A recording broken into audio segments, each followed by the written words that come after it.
এক বুজুর্গ বলছিলেন যে হে আল্লাহর বান্দা, দুনিয়ার যন্ত্রণার পেরেশানির কারণে যদি মানুষ বলে যে যদি মরে যাইতাম ভালো ছিল, মানুষ বলে না এরকম যে এত পেরেশানির চাইতে এত দুঃখের চাইতে মরে গেলে ভালো ছিল।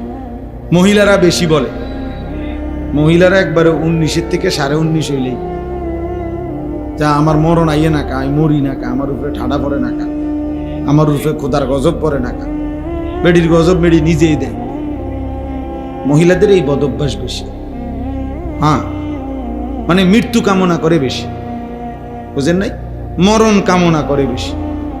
তাহলে ওই আল্লাহর ওলি বলছেন যে হে আল্লাহর বান্দা, দুনিয়ার পেরেশানির থেকে তো তুমি মনে মনে কামনা করিলা যে যদি মরে যাইতাম পেরেশানি মুক্ত হইতাম। তিনি বলছেন হে আল্লাহর বান্দা, যদি কবরে গিয়ে কবরের আযাব শুরু হয় তখন তুমি ওই আযাব থেকে বাঁচবার জন্য এবার কি চাইবে?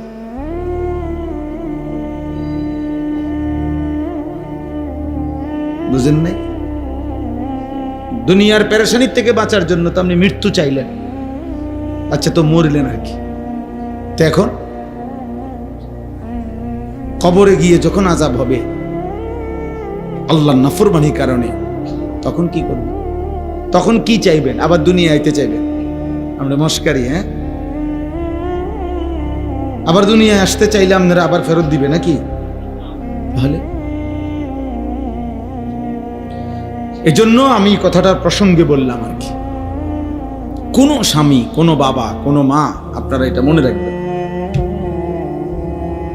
কোনোভাবেই স্ত্রী সন্তানের পরিবারের কমপক্ষে হালাল হারাম, পাক নাফাক, নামাজ রোজা বন্দিগি, ইবাদত আমল আখেরাত, এই চেষ্টা বন্ধ রাখার অনুমতি হবে সেদিন আল্লাহ নিষেধ করবে। যেদিন নূহ আলাইহিস সালামকে সরাসরি আল্লাহ নিষেধ করছে।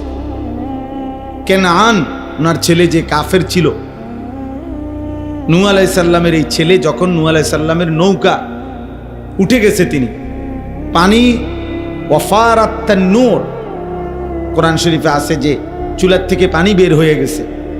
নূহ আলাইহিস সালাম বুঝছে যে কিছুক্ষণের মধ্যেই পানি তুফানে পূর্ণ হয়ে যাবে।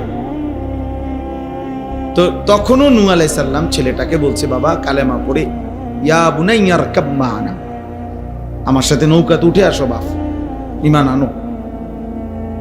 নূহ আলাইহিস সালামের ছেলে বলছে, না আমি নৌকায় উঠবো না, সাআবি ইলা জাবালিন ইয়াসিমুনি মিনাল মা।